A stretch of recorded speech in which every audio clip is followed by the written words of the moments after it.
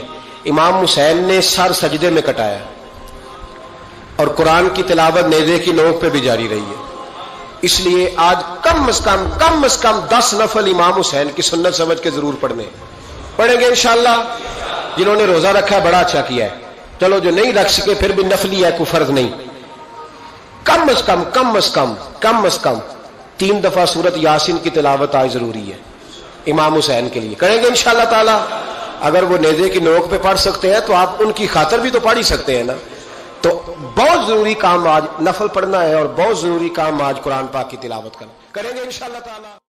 مولا علی شیر خدا نے اپنی زندگی ساری 9 سال کی عمر تھی جب کلمہ پڑھا تھا، 9 سال حضور نے سب گھر والوں کی دعوت پکائی، اور جب سب لوگ آ گئے سارے خاندان والے. تو فرمایا میں اللہ کا نبی ہوں, کون کون میری مدد کرے گا؟ آپ کو بتائیں نا کہ جب مشکل وقت آتا ہے نا, یہ تو تب پتہ چلتا ہے نا ساتھ کون چلتا ہے.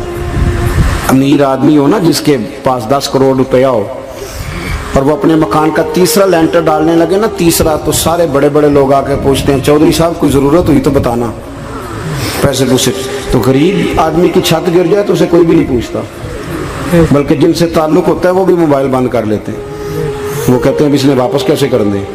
حضرت مولا علی اس زمانے میں جب سام سونگ گیا سب کو, حضور نے فرمایا کون کون میرے ساتھ چلے گا؟ روٹی بھی کھا لی, گھر بھی آ گئے, صادق اور امین بھی کہہ دیا, جب کہا چلے گا کون کون, چپ کر گئے.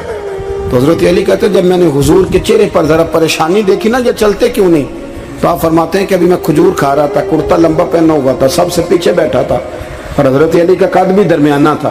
آپ فرماتے ہیں میں اٹھا اور کھجور ابھی میرے منہ میں تھی, جھٹ پٹ میں نے اسی طرح نکال کر جیب میں ڈالی, اور میں پنجوں کے بل کھڑا ہو گیا, دونوں بازو کھڑے کر کے کہا حضور یہ نہیں بولتے تو نہ بولے, انا ناصرو کا یا رسول اللہ, انا حافظو کا یا رسول اللہ. حضور آپ جہاں جہاں کہیں گے علی آپ کا مددگار بنے گا, دین کی مدد کرے گا, اور اگر آپ تک کوئی آئے گا تو علی آپ کی حفاظت کرے گا. 9 سال کی عمر میں چلے علی دین کی نوکری کے لیے. پھر بدر میں بھی پہلی صف میں, احد میں بھی پہلی صف میں, خندق میں بھی پہلی صف میں. ایک جنگ میں حضور نے کہا علی تو رہ جا, اس دفعہ رہ جا, تو عرض کی رو پڑے حضرت علی, دلیر آدمی تھے, رو پڑے. کہنے لگے حضور آپ مجھے بچوں اور عورتوں کے پاس چھوڑ کے جا رہے ہیں؟ حضور مجھے لے چلے, میں میدان کا زندگی ساری گزار دی, ساری زندگی گزار دی. اپنے زمانے میں آپس کا اختلاف بھی دیکھا, ساری زندگی شیر خدا نے دین کو دے دی. کوفے کی جامع مسجد میں 21 رمضان کو جب حضرت علی کو خنجر لگا نا, تو تاریخ میں جملہ محفوظ ہے, خنجر لگا نا جب, وہ 9 سال کی عمر میں یاری لگائی, 63 سال عمر ہو گئی, جب خنجر لگا تو کہنے لگے فزت برب الکعبہ, مجھے رب کعبہ کی قسم آج کامیاب ہو گیا ہوں. پانی پرن سہیلیاں تے رنگا رنگ کڑے, اسی پریا اس دا جانیے جس دا توڑ چڑھے. کہا دیکھو بھائی میں آج کامیاب ہو گیا, میں کامیاب ہو گیا. وہ جو میں نے کہا تھا حضور میں ساتھ رہوں گا, تے لے سجنا سا توڑ نبھائی, جان دیتی راہ تیرے دے دیا, ہر چیز دین کو دے دی. کون سی پراپرٹی چھوڑ کے گئے پیچھے, کون سا نظام بنا کے گئے؟ امام حسن بھی شہید ہوئے. پتہ ہے آپ کو امام حسن کا بھی دن منانا چاہیے کہ نہیں؟ ان کے یوم وصال پہ بھی کوئی جلسہ کر لیا کرو, بڑے ہیں امام حسین سے. جدھر سارا زمانہ چلتا ہے ادھر چل پڑتے ہو. حدیث میں جہاں جہاں نام آیا نا, پہلا امام حسن کا ہے, دوسرا امام حسین کا ہے, اور امام حسین کے اپنے جملے ہیں. فرماتے ہیں میرا بھائی نہیں, میرا امام بھی ہے, میرا امام بھی ہے. اور آپ فرمایا کرتے تھے میں نے بڑی چیزیں اس حسن سے سیکھی ہیں. جو انہوں نے سیکھا ایک بتاؤں اس میں سے, کچھ لوگ تھکے ہیں آپ میں سے, حالانکہ میں تو زیادہ سفر کر کے آیا ہوں. عرض کروں جو انہوں نے سیکھا ہے, سنو. امام حسین خود بتاتے ہیں, فرماتے ہیں کہ اب میرے بھائی نا امام حسن اپنی ایک بیوی کو طلاق دینا چاہتے تھے, اختلاف شدید ہو گیا, بات طلاق تک آ گئی. مجھے پتا چلا تو میں پہنچا, میں نے کہا بھائی جان کیا اختلاف ہے بھابھی سے, سنا طلاق دینے لگے. فرمایا ہاں طلاق دے دوں گا. چلی گئی ہے میکے. فرمایا بتائیں غلطی کیا, کیوں دے رہے ہیں؟ تو امام حسن فرمانے لگے حسین آپ نے قرآن نہیں پڑھا؟ میں نے کہا جی پڑھا ہے, بتائیں. کہنے لگے اللہ فرماتا ہے ہن لباس لکم وانتم لباس لہن, مرد عورتوں کا لباس ہے, عورتیں مردوں کا لباس ہے. فرمایا میری بیوی میں کوئی کمزوری ہوگی تو میں پردہ ڈالوں گا کہ دنیا کو بتاؤں گا. امام حسین کہتے ہیں میں نے اٹھ کے بھائی کا ہاتھ چوما. میں نے کہا آیت میں نے پہلے بھی پڑھی تھی, تفسیر آج سمجھ میں آئی ہے, تفسیر آج سمجھ میں آئی ہے, میرے بڑے بھائی نے سمجھائی ہے, سمجھ میں آئی. کہتے ہیں کچھ دنوں کے بعد امام حسن نے بیوی کو طلاق دے دی. میں پھر آیا اور میں نے کہا میرے شانوں والے بھائی آپ بھی بتا دیں کیا مسئلہ تھا. تو کہتے میرا ماتھا چوما میرے بڑے بھائی نے, اور کہنے لگے حسین چھوڑ, وہ غیر محرم بیوی ہے, میں کسی غیر کی باتیں تیرے ساتھ کیا کروں. طلاق دے دی, غیر محرم ہو گئی, اب اس کا ذکر کیا چھیڑنا. کہتے ہیں میں سمجھ گیا کہ میرا بھائی قرآن کی اس روح کو جانتا ہے جو حسین تک بھی پہنچ رہی ہے. بھائیو امام حسن رضی اللہ تعالیٰ عنہ, آپ کو پتہ ہے یہ کائنات کا وہ عظیم شخص ہے, حسن ابن علی, وہ عظیم ہستی ہے. جس نے تاج چھوڑ دیا, تخت چھوڑ دیا, پر نبی پاک کی امت کو جوڑ دیا. نبی کریم نے ان کو اپنے ساتھ بٹھا کے کہا تھا, صحیح بخاری میں موجود ہے, کہا یہ میرا بیٹا حسن سید ہے, یا مسلمانوں کی دو جماعتیں لڑیں گی تو یہ صلح کرائے گا. حضرت امام حسن نے تخت چھوڑا, تاج چھوڑا, لیکن مسلمانوں کو آپس میں اتنی بڑی قربانی, اتنی بڑی قربانی. یہاں تو بھائی چھوٹا سا مسئلہ ہوتا ہے, مسجد میں اچھے بھلے امام صاحب نماز پڑھا رہے ہوتے ہیں, بچے پڑھ رہے ہوتے ہیں, اور مسجد میں تو تقریباً 15-20 چودھری توار مسجد میں ہوتے ہیں. تو پنڈ تو نہیں ہیں جی, چلو اللہ کا شکر ہے جی, اتنے نہیں تھوڑے نے, چلو اللہ کرے وہ بھی نال ہی رل جائیں, درویشی چنگی چدرا دا کی کرنا ہے. تو ویسے میں نے دیکھا ہے تھوڑی سی جو کسی شہر کی بڑی مسجد ہوتی ہے اس میں 15-20 چودھری ہوتے ہیں, اور مولوی صاحب کی مجبوری ہے سب کی مان کے چلنا, دو کی نہ مانے قاری صاحب, دو کی. اب وہ یہ نہیں دیکھیں گے کہ دین کا نقصان ہو رہا ہے, مسجد کا مسئلہ ہے, بچوں کا مسئلہ ہے, ان کو تو ذات کا مسئلہ ہے, میری نہیں مانی لیا تھا چھٹی. تو خدا کے بندو, ہم 2 منٹ کے لیے چدراہٹ نہیں چھوڑتے, دین کا نقصان کر دیتے ہیں. امام حسن نے پوری حکومت چھوڑ دی, پوری حکومت. اتنا بڑا سخی کم آپ کو ملے گا جو سخاوت کرے اور نبی کی امت کو بچائے صلی اللہ ہو. یہ بات بیان نہیں ہوتی, اکثر نہیں ہوتی, شاید پورے کربلا میں آپ نے نہ سنی ہو, الا ماشاءاللہ. اس کو سمجھے امام حسن. اور پھر مزے کی بات, امام حسن بھی شہید ہوئے, انہیں زہر دیا گیا, اور جب وہ شدید بیمار ہو گئے نا, زہر اثر کر گیا, تو امام حسین آئے, بڑے پریشان ہوئے, رو پڑے, کہنے لگے بھائی مجھے بتاؤ کس نے زہر دیا. تو امام حسن کہنے لگے حسین مجھے شک ہے ایک شخص پر, لیکن شک ہے بھائی, اگر صرف شک ہے تو میں کسی بے گناہ کو بدنام کیسے کر دوں, تمہیں کیسے نام بتا دوں.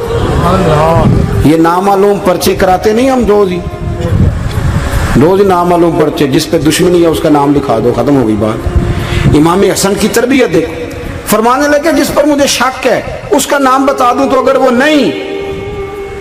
نہیں تو بے گناہ کا ذکر کیسے کر دوں. تو امام حسین فرمانے لگے بھائی جان اگر وہی ہوا تو آپ فرمانے لگے اگر وہی ہوا نا تو حسین پھر بھی تو چھوڑ دے, میں نے رب کے سپرد کر دیا, اللہ بہترین انتقام لینے والا ہے. اللہ اتنا بڑا حوصلہ سیدہ کے بیٹے کا, شیر کے بیٹے کا, شیروں جیسا کلیجہ, اتنا دل دریا سمندروں ڈونگے, کون دلان دیا جانے. او بھائی تھوڑا حوصلہ کر, جتن تے ہر کوئی کھیڈے, تو ہارن کھیڈ فقیرہ, اور جتن دا مل کوڈی پیندی, ہارن دا مل ہیرا. اور کہیں بیک بھی تو ہو نا, کہیں تو درگزر بھی تو کرنا, کہ ہر جگہ چھا کے رہنا ہے, ہر جگہ چھا کے رہنا ہے. میرے ایک سنگی ہیں, آپ کو پتہ ہے یہ جو سٹیج پہ بیٹھنے والے لوگ ہوتے ہیں نا, یہاں تو اچھے اچھے لوگ بیٹھے ہیں, میری طرح کے جو لوگ, جو سٹیج پہ بیٹھنے کا عادی ہو جاتا ہے وہ نیچے بیچارہ بیٹھ بھی نہیں سکتا, یہ مسئلہ ہو جاتا ہے. میں اکثر کہتا ہوں کہ کبھی نیچے بیٹھ کے تو دیکھو کیا فرض ہوتا ہے. اگر کسی بندے کی کوئی شان ہے تو وہ جو سب سے پیچھے بیٹھا ہے اس کی شان ویسی کی ویسی ہے, کوئی کمی آ جائے گی؟ کچھ بھی نہیں. مجھے ذاتی طور پر دیانتداری سے کہتا ہوں, مسجد میں بیٹھا ہوں, جب میرے آنے پہ لوگ نعرے لگاتے ہیں مجھے تکلیف ہوتی ہے. میں کہتا ہوں یار نبی پاک کی نعت چل رہی تھی, اس کا ادب زیادہ ہے یا اجمل قادری کا ادب زیادہ ہے؟ چھوڑیں آپ, جو آیا ہے وہ بیٹھ جائے گا, ختم ہو گئی بات. اور ویسے بھی جو لوگ جلسوں کے لیے محنت کرتے ہیں نا, بیچارے اشتہار لگاتے ہیں, مسجد کی صفائی کرتے ہیں, جو لنگر پکاتے ہیں, وہ تو اسٹیج پہ آتے نہیں, حالانکہ زیادہ ثواب تو ان کو ملتا ہے, وہ تو پیچھے چھپے ہوتے ہیں. میں کئی دفعہ مجھے پتہ چل جائے نا اس کارکن نے زیادہ کام کیا اس جلسے کے لیے, تو میں اس کے کان میں کہتا ہوں میرے لیے بھی دعا کری, اس لیے کہ تو نے محنت کی ہے, تیرا اجر اور ہے. ہم تو شان سے آئے, بیٹھے اور چھٹی کر گئے. بھائی تھوڑا پیچھے بھی دیکھیں, نبی کریم کے پورے خاندان کی قربانیاں, پورے خاندان. دوپہر کو کھانا نہ پکاؤ تو ہمارے بچے موبائل توڑ دیتے ہیں, اور شام کو مرضی کا نہ پکاؤ تو واک آؤٹ کر جاتے ہیں, کہتے ہیں لے آؤ پیسے پھر برگر لے آئیے, میری مرضی کا نہیں پکا. سیدہ فرماتی ہیں میرے گھر میں مہینہ چولہا نہیں جلا, مہینہ چولہا. 3 روزے رکھے سیدہ فاطمہ نے, مولا علی نے, امام حسن نے, امام حسین نے, اور تینوں دن افطار کے وقت فقیر مانگنے آ گیا تو کھانا وہاں دے دیا. آپ کا کیا خیال ہے جو بے صبر آدمی ہو وہ کربلا میں جا کے لڑے گا, جس کو عادت ہی نہ ہو بچپن سے ٹھہرنے کی وہ لڑے گا, جو ذرا سی بات پہ ڈگمگا جاتا وہ لڑے گا, اسٹیج پہ نہیں بٹھایا تو لڑ پڑے وہ لڑے گا. او خدا کے بندو, بڑا حوصلہ چاہیے, بڑا ظرف چاہیے. امام علی مقام کا ایک قد ہے, ان کا ایک وقار ہے, ان کا ایک حسن ہے, امام حسین رضی اللہ تعالیٰ عنہ نے 25 حج کیے ہیں مدینے سے مکے پیدل جا کے، دونوں بھائیوں نے ہر روز 10 سپارے قرآن پاک کے امام حسین پڑھتے تھے۔ حضرت عبداللہ ابن زبیر کہتے ہیں میں سیدہ فاطمہ کے بیٹے حسن اور حسین سے جب بھی ملا ہوں دونوں بھائیوں نے روزہ رکھا ہوا ہوتا تھا۔ انہوں نے اپنی زندگی تقوی سے گزاری، پرہیزگاری اور سخاوت۔ سبحان اللہ۔ پتہ ہے سخی مالدار نہیں ہوتا، حضور نے فرمایا بندہ دل کا غنی ہوتا ہے۔ مالدار تو بندہ بنتا ہی تب ہے جب پیسے جمع کرے، سخاوت کرنے سے تھوڑی مالدار بنے گا۔ اس لیے درویش کہتے ہیں مالا والے سخی نہیں ہوں، سخیاں کل مال نہیں ہوں۔ سنیں بہت بڑی سخاوت کی اپنی زندگی میں، ساری زندگی سخاوت میں گزار دی، ساری زندگی۔ امام حسن نے بھی، امام حسین نے جو آیا دے دیا، جو آیا دے دیا۔ ہزاروں دینار آتے، ایک دن ایک فقیر مانگنے آ گیا تو امام حسن حسین دونوں تھے، کہنے لگا میں نے سنا بڑے لاجپال ہو، غریب ہو، مہربانی ہو جائے۔ فرمایا بیٹھ جاؤ رزق آنے والا ہے۔ تھوڑی دیر گزری تو 3000 دینار آئے۔ ویسے میرے کو 3 لاکھ روپیہ ہوتے مسیطے کنے دینے چاہیے؟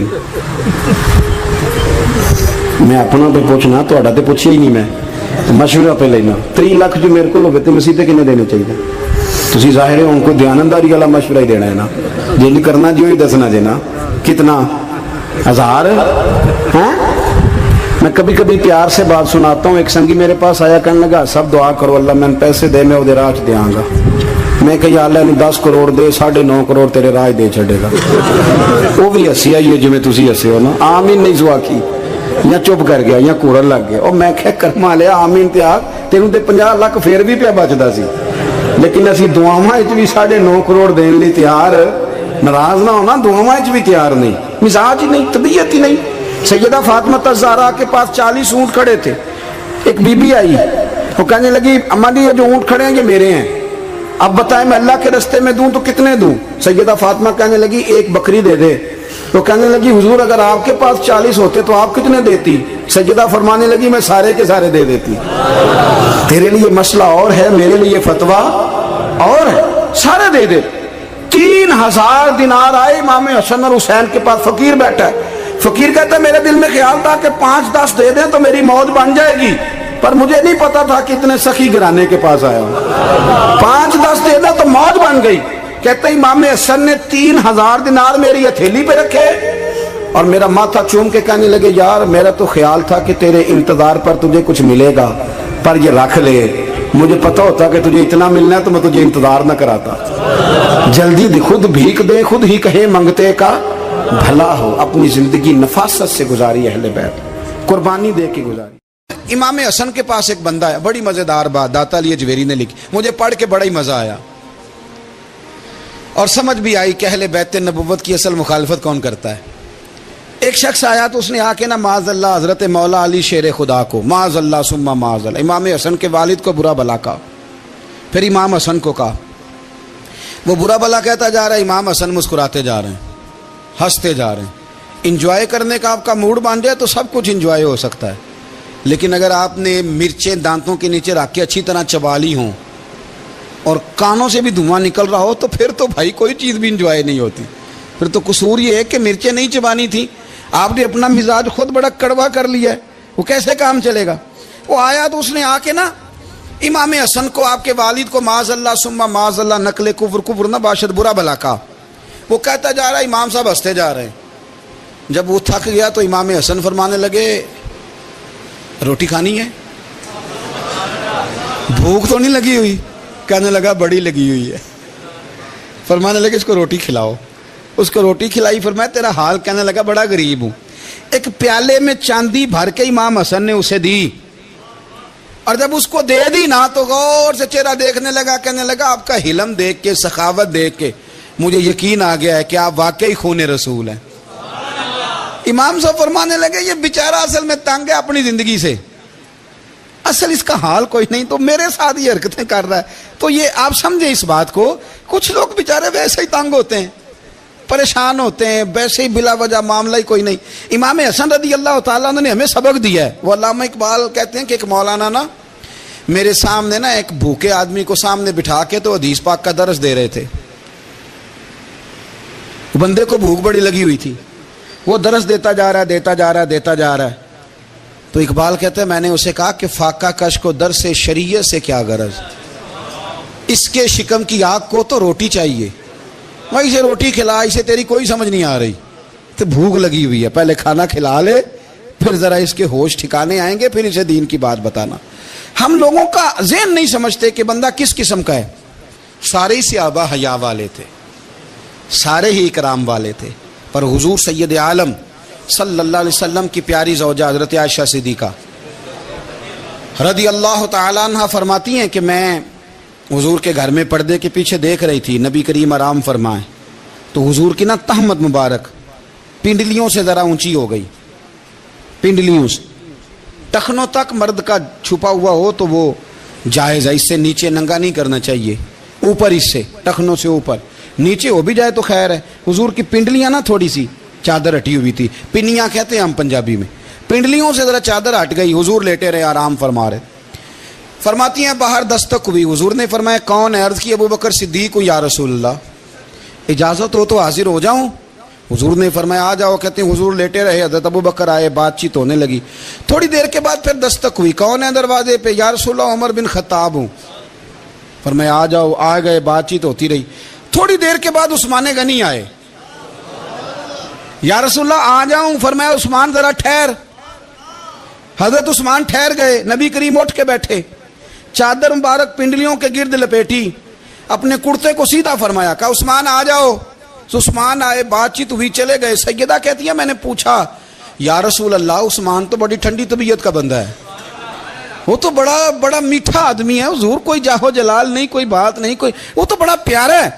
عمر آئے تو آپ لیٹے رہے، ابو بکر آئے تو آپ لیٹے رہے، تو عثمان؟ حضور فرمانے لگے عائشہ عثمان سے تو فرشتے بھی حیا کرتے، عثمان سے تو فرشتے بھی حیا کرتے ہیں، تو میں نہ حیا کروں؟ آپ اس بات کو سمجھیں، غور کریں کہ اگر ان کی طبیعت اس طرح کی ہے کہ وہ کہتے ہیں کہ وجود زیادہ چھپا ہوا ہونا چاہیے، تو نبی پاک نے ان کی طبیعت کا خیال کیا ہے، حضور نے ان کے مزاج کا. تو آپ کو نہیں پتا کہ ابا جی آپ کے کیا سوچتے ہیں، کیا چاہتے ہیں؟ آپ کو نہیں پتا آپ کے استاد کا مزاج کیا ہے؟ آپ کو نہیں پتا آپ کے مرشد کامل کی طبیعت کس طرح کی ہے؟ وہ کن باتوں میں راضی ہوتے ہیں، کن میں ناراض ہوتے ہیں؟ ہمیں سارا پتا ہوتا ہے، لیکن ہم چاہتے ہی نہیں صحیح کرنا معاملات کو.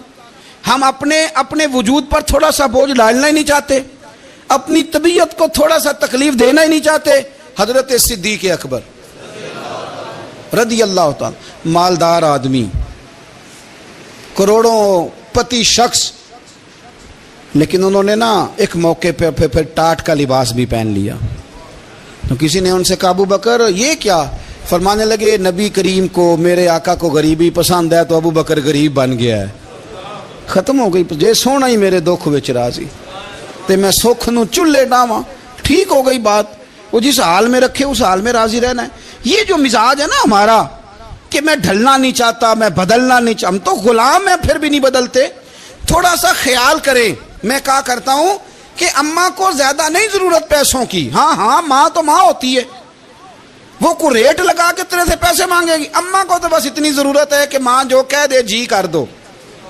ماں کو تو اتنی ضرورت ہے کہ 2 منٹ رات کو بیٹھ جاؤ پیروں میں، اماں لا تیرے پیر دبا دوں، بھائی اتنا ہی کافی ہے.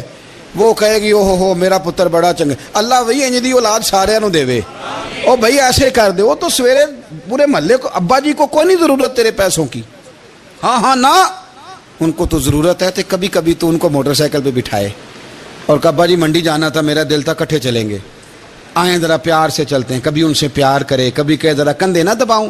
او یارو اس کی ضرورت ہے، نہیں ضرورت مرشد کامل کو کسی کے پیسوں کی. نہ، اللہ جانتا ہے جو کامل آدمی ہوتا ہے اسے ضرورت ہی نہیں ہوتی. اسے تو اتنی ضرورت ہوتی ہے کہ اس نے کہہ دیا سیانے بن جاؤ تو سیانے بن جاؤ، اس نے کہہ دیا نیک ہو جاؤ تو نیک، اس نے کہا ہے کہ آج آ جانا تو پھر، اور نہ یار کہاں ضرورت ہے تیری، میں اتنا ہی بڑا. ہم لوگ دوسروں کے بارے میں سوچتے ہی نہیں، بس میں مجھے سکون دو، میرے مطابق ڈھل جاؤ، میری بات کرو. اور نہ یارو، میرے رسول کریم، میرے نبی رحمت سرور دو عالم صلی اللہ علیہ وسلم دوسروں کا خیال کرتے، ان کے مزاجوں کا خیال کرتے، ان کی طبیعت کا خیال کرتے، ان کے معاملات کو دیکھتے. میرے رسول پاک علیہ السلام تو دیکھتے کون شخص کس طرح کا ہے، کس رویے کا ہے، کس انداز کا ہے، اس کو اس کے مطابق عزت دیتے، وقار دیتے، نواز دیتے، اس شخص کا اس طرح کا اکرام کرتے۔ میرے نبی کریم صلی اللہ علیہ وسلم فرماتے ہیں میں نے معراج کی رات میں نے جنت میں ایک محل دیکھا، میرا دل کیا میں اندر سے جا کے دیکھوں، پر اس کے دروازے کے قریب گیا تو عمر فاروق کا نام لکھا تھا۔ فرماتے ہیں میں نے کہا عمر ذرا طبیعت کا سخت ہے، تو اس نے کہنا ہے قانون یہ ہے کہ پہلے اجازت لو پھر کسی کے گھر جاؤ۔ چلو ہم نہیں جاتے، عمر سے پوچھ کے چلے جائیں گے، گھر جو عمر کا ہے۔ نہیں آپ کو سمجھ آئی میری بات کی؟ یار نہیں سمجھے، جن کے قدموں کے صدقے گھر ملا ہے، اگر وہ یہ خیال کرتے ہیں کہ سامنے والے سے پوچھ لینا چاہیے، نہیں آپ نہیں سمجھے۔ او بھائی جن کے برکت سے وہ مکان ملا ہے، اگر وہ مزاج کا اتنا خیال رکھتے ہیں تو پھر مزاج رسول کا بھی تو خیال ہونا چاہیے نا۔ پھر مزاج سنو، پھر نبی کریم صلی اللہ علیہ وسلم واپس آئے، حضور نے بتایا وہ عمر تیرا مکان بڑا پسند ہے یار، میں اندر جانے لگا تھا، دروازے پہ حور بھی بیٹھی تھی، جانے لگا تھا اندر، تو وہ نا میں اس لیے نہیں گیا کہ عمر قانون کو بڑا پابند ہے، اس نے کہنا ہے کہ قانون تو اجازت لے کے جاؤ، تو عمر رو پڑے، عرض کرنے لگے حضور میں کہاں اور جنت کا مکان کہاں، مختصر سی میری کہانی ہے، یہ جو بھی ہے آپ کی مہربانی ہے۔ تو حضرت عمر رو پڑے، لیکن میرے رسول کریم صلی اللہ علیہ وسلم اب اتنا حضور خیال کرتے تو جناب عمر پتہ کون تھے؟ جرت نہیں تھی کسی مائی کے لال کی کہ عمر کے سامنے کھڑا ہو سکے، ہاں جس کے سامنے شیطان نہ ٹھہر سکے، نکل جاتا ہے شیطان بھی، لیکن صحابہ کہتے ہیں جب کبھی حضور کے چہرے پہ شکن آتی تو اتنا وجود ہم نے کسی کا کامتے نہیں دیکھا جتنا عمر کانپا کرتے تھے، کب کبھی تاری ہوتی تھی، وہ دلیر میں کہیں اور ہوں، یہاں تو میں غلام ہوں، یہاں تو میں نوکر ہوں، دعا منگیا کرو سنگیو کتے مرشد نہ روس جاؤ، رو پڑتے۔ اور طریقہ کیا ہوتا؟ زمین پہ کونیاں رکھ کے نا، کونیاں گھٹنے، اب میں آپ کو کر کے کیسے دکھاؤں، حدیث صحیح میں موجود، یہ کونیاں زمین پہ رکھ کے نا، جیسے بچے نہیں چلتے، کونیاں دونوں زمین پہ حضرت عمر رکھ دیتے اور یوں کونیاں رکھ کے تو یوں ہاتھ باندھ دیتے حضور کے سامنے، نیچے کونیاں اور ہاتھ باندھتے اور پھر روتے جب حضور ناراض ہوتے تو، کسی اور سے ناراض ہے نبی پاک، عمر سے نہیں، تو یوں دونوں ہاتھ بچھا دیتے، یوں ہاتھ باندھتے اور کہتے رضیت باللہ ربم وبالاسلام دینم ونبینا محمد صلی اللہ علیہ وسلم، یا رسول اللہ میں بڑا راضی ہوں کہ اللہ میرا رب ہے، حضور میں بڑا راضی۔ ستا اٹھ کے کوئی نہیں خوش ہوندا،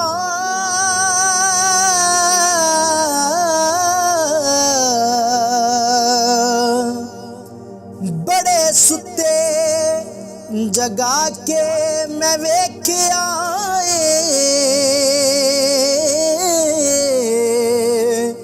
اوے کتے جیا نہیں کوئی وفادار ڈٹھا، تے ٹکر سکا بھی پا کے ویکھ آئے۔